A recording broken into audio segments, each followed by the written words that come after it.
right, now I want to introduce Steve Montgomery. If you remember, Steve last week built some 1960s model cars for us. So, Steve, welcome. This is a ye old Huff and Puff kit I found. It's pretty simple when it comes to wood cars. You got, different levels or degrees of difficulty. This was one of the easier ones I have built.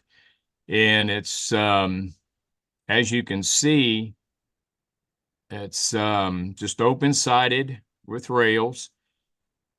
The thing you want to watch it, if you're doing something like an Android car, their directions are really good. What I found on this one was I built the base, the frame and all the flooring, did all that. I did add brake gear to it. I always like to put brake gear on my wood cars. Well, then I used the template for the side rails. And after I got them built and put them up against the car where I had the ends on it, I noticed something was wrong. These drawings are wrong. The numbers here, the scale, the inches and all, the measurements don't add up. So I had to redo them because when I put two of them against the car, right down here, these roof supports they weren't across from each other. So it took a little calculation, so I had to redo that. And then the back here,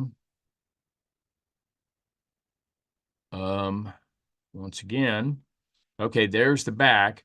And you can see the sides on here. Notice, again, the car is very simple. It's just four sides and a flat roof. So when I was doing this, let me scroll through these real quick. There's basically the kit. I got the one there. They make two kits. They have one with the barrels, one without the barrels. And I was fortunate to find the one with the barrels. So the next picture is there's the floor. As I was starting to put it together, notice I lay out all the lines that I need, make sure everything is squared and even. The next one, this is the floor detail, again with the brakes and all. I used nylon that for the truss rods. I didn't have any regular truss rod, the adjustment thing, so I just used some real small heat sink. And I'm probably going to go in and hit that with a little bit of heat, melt them down a little bit, and I think hopefully that'll look a little bit better. And then here it is with the ends on it. And you can see over to the left is where I've got the sides. You'll notice another frame back in the back that's painted already. I'll explain that here.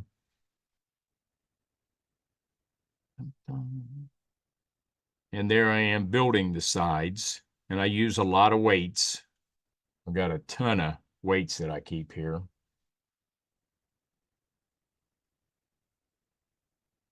Again, make sure everything is squared and flat.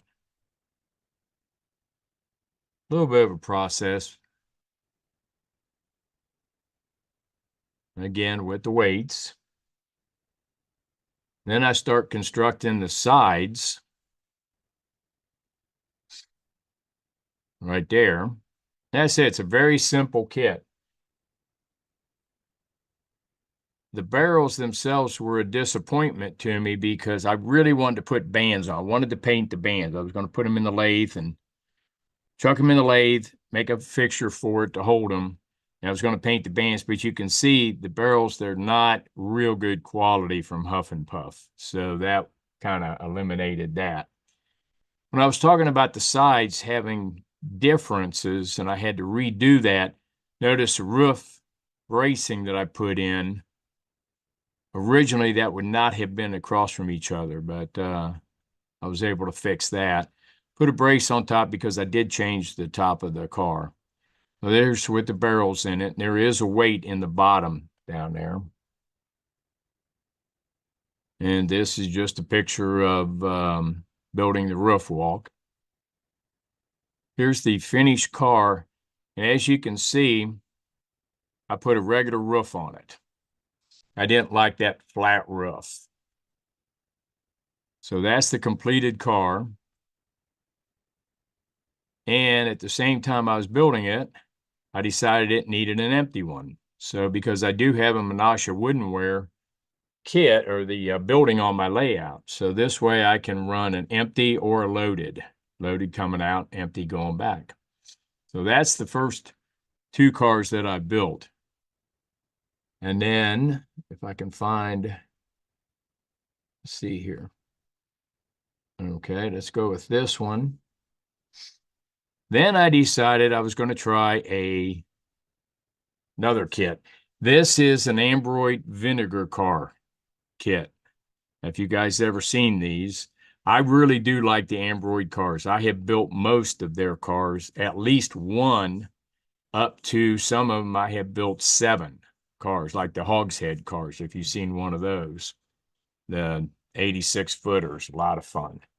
So this is the vinegar tank car. And you'll notice on their drawings, they are pretty well scaled drawings. Let me go back to that other one. And you can see here, you can measure this right off of the drawings with Ambroid, and you'll get the right dimensions. And this is there's a lot involved in this kit. So the first thing I did was start on the frame, of course, and laid it all out, put brakes on it. Then another picture of the frame. That's all wood, except of course for the castings there. Then you have, I built the ends, the end bracing, and the center bracing. I got them assembled, and that was, each one of those is like, the end bracing is 2, 3, 4, 5, 6, 7, I believe like 8 pieces of wood in that, just in each one of these. So they can get a little complicated. The barrel or the tanks themselves were just, you can see one back here in the back, like an open dowel rod.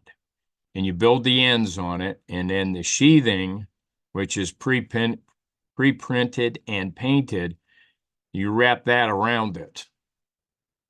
And then once that is dried, you got it the way you want it. You got to make sure that the end pieces are squared up on that too. That was a lot of fun getting that done.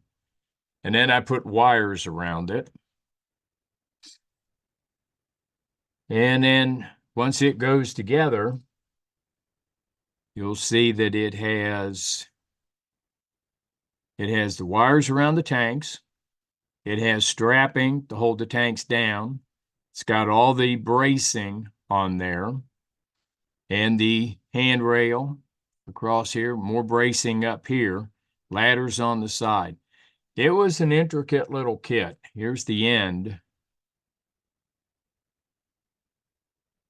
Not a real good picture, but you can see the end detail with all the bracing that goes on there. So that was, if you're just going to start building a wood car, I honestly would not suggest building this one. I'd get some others that are easier ones. If you're into Ambroid, or you know that you want to start building them, the one car I'd stay away from is their dynameter car. Do not get that. That is a total waste of money. You can scratch build that real simple. I've seen those things going for like $40 on eBay, and I just laugh about it. So anyway, but that's the couple that I have built. So, here just recently. So any questions? Yeah, hi, Stephen. This is Greg. What kind Hi, of glue Greg. did you mostly use? Okay, for the wood, I use Tight Bond Hmm. wood glue. And I buy it by the big bottles, and then I pour it into a smaller one that I use on the workbench. And I also use Walther's Goo for metal. Mm-hmm. And some of the super glue type stuff that Pyrogenic or whatever. So I got all kinds of stuff. Plastic kits, I still use a version of the 10X7R. I really like that stuff. That's the best plastic cement I've ever found. All right, thanks. Nice work. Thank you. Thank you. Anyone else? Okay, Jim, thank you very much for having me on. I appreciate it.